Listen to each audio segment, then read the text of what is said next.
Yo, I think I need to slow it down. Slow it down. Sometimes. I want to make sure I can see this real quick. Alright, so I was going to write about this, but instead I figured I'd go ahead and do a video for it. This right here is one of my favorite debut albums of the last 10 years, because now it's a 10-year-old album. Little Brothers to Listening. I wrote something about it on my Man Exclusives website the other day, and basically I wanted to really do a tribute to this album because I love it so much, and it really kind of is like the beginning of an end of an era with hip-hop groups. For some background, I've actually bought this album after I bought The Minstrel Show because I was at a Tower Records in Hollywood with my uncle at the time, and I just happened to go up there and look for it because I knew it was hard to find. So I went up there, found it, got home, listened to it over, it was my winter break of my senior year in college, got home, listened to it, loved it, and it just blew my mind. Like, I loved Minstrel Show. It was a great album, but this album was way more, it had a lot more soul, had a lot more hunger to it. It had a great theme with the radio show of the Justice League, and pretty much it introduced me to three guys who really, really had a great sound and a great capture of the soul sound that Kanye kind of brought back with the Blueprint album for Jay. Pretty much like with this album, it reminded me of hearing Tribe Called Quest. You had the producer, like Ali Shaheed Mami at Ninth Wonder. You had the two MCs and Phonte and rapper Big Pooh. And I really just got hooked on Phonte. Like when I heard that first song that came out on it, For You, and Fonte's verse started, it was like you're in church. Like that song was like going to church because Ninth Wonder just sampled something really beautiful and it sounded like you were going to church on there. So Fonte's verses really captured me on this album because it really sounded like a dude I could relate to. I mean, he was talking about real stuff on, on speed. Him and rapper Big Pooh were just talking about just trying to slow down, get yourself together. And that song still resonates with me now because sometimes you just want to just, like you said, slow it down like Brand Nubian. I mean, it was really, really just everyman stuff that they were talking about. And Ninth Wonder, who, had gotten popular a little bit more thanks to the Black Album and other albums by the time I heard him. But you could hear him crafting a soulful sound that would define him for the last 10 years. I love that about him. And the best part about it was kind of like at the time for me, I was really kind of anti a lot of commercial rap. I was starting to get away from it a little bit.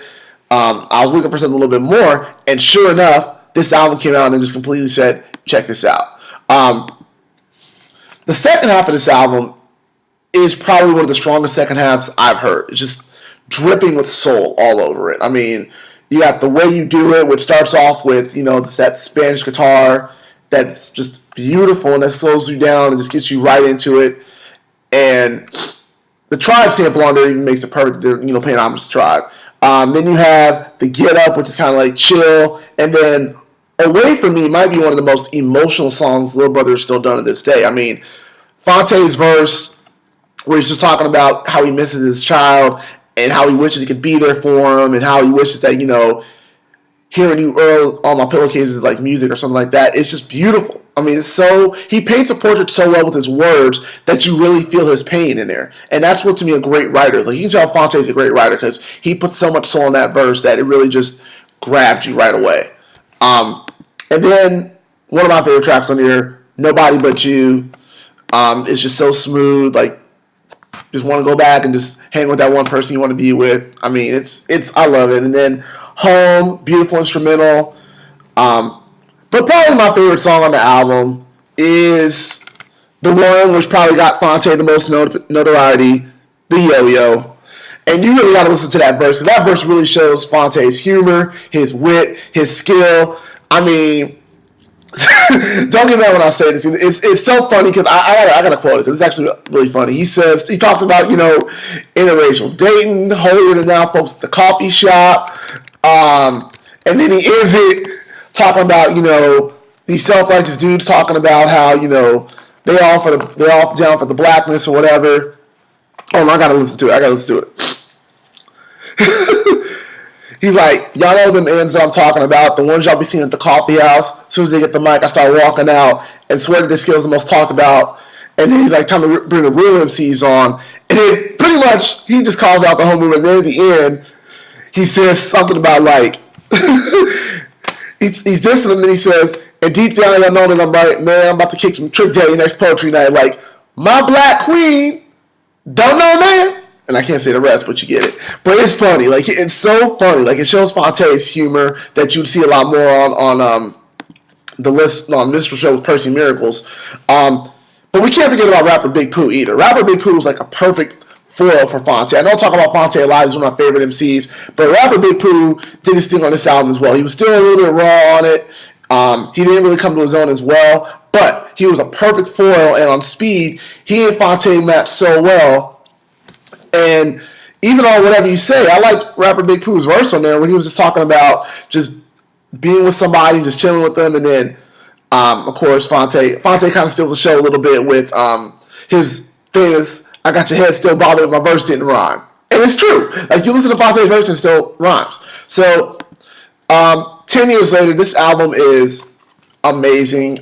If you can find it, because I know it's hard to find, you won't find it in many of your regular chain stores, go look for it, go grab it. It's got great soul. It's got the hunger of a group that really wanted to capture Tribe, De La, Pharcyde, Black Star, all those groups.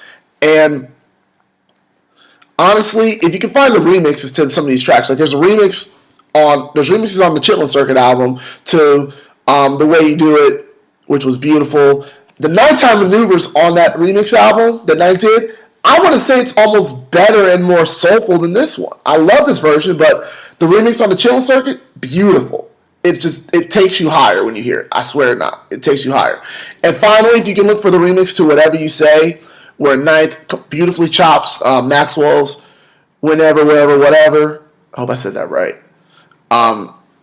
Actually, let me make sure I said that right. But if you can find that remix, it's beautiful. Beautifully chopped, beautifully done, and it makes you feel that verse even more. Yeah, whenever, wherever, whatever. By the way, that turned me on to that Maxwell song. Beautiful song. But yeah, if you can get this album, find it somewhere, get it, listen to it, enjoy it, and then go listen to Minstrel Show. That's a whole other story right there, but this is a classic record. Phonte, Big Pooh, Ninth Wonder, thank you so much for this album. I loved your career. I was about to see you guys on tour twice. That was awesome. But thank you so much for this album, because this album really was an album that really just impacted me and touched me. And hopefully, if you guys listen to it, you can look for it on YouTube. It touches you too. So we're going to end real quick with the song I brought you in with Speed. Peace out. I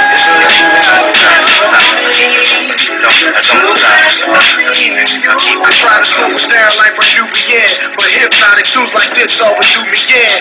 Gotta think about to go and burn the road again.